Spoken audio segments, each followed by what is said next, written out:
আমি এখানে জানটা ঠোঁটের উপরে করে এত উপরে উঠেছি, আর আমারও যে প্রিয় তোমার ওখানে দাঁত বের করে খিলখিল খিলখিল খিলখিল করতেছে, দেখছেন? এই যে হ্যাঁ উঠেছি, বুঝছেন? এই মেলা উপরে তাল শ্বাস, এই তালের বড়া হয়, তালের সপ হয়, আবার ওই যে তাল যখন ওই যে হয়ে যায় হাটির ভিতরে, ভাই কেউ যে কি জিনিস ছুঁয়ে দেয়, সে ভাদ্র শ্রাবণ মাসে খায়, বুঝছেন?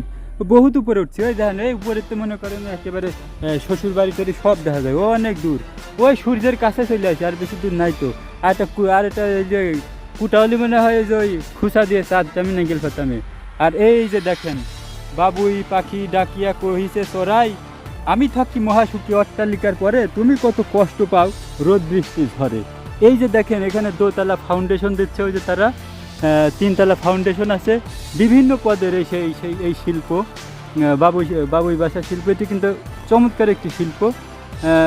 আমেরিকার এক বৈজ্ঞানিক দীর্ঘ 12 বছর একটানা গবেষণা করেও একটি বাবুই পাখির বাসার মতো অনুরূপ বাসা তৈরি করতে পারে না, এটি আল্লাহ তাআলার নিদর্শন। আর এর মধ্যে কিন্তু লোডশেডিং চলে না, যে ঠিক আছে। ওই যে বাবুই চলে আসছে, ওই যে তার ছানার খাদ্য নিয়ে, ওই যে দেখতে পাচ্ছেন, ওই যে ছানার খানা নিয়ে চলে আসছে।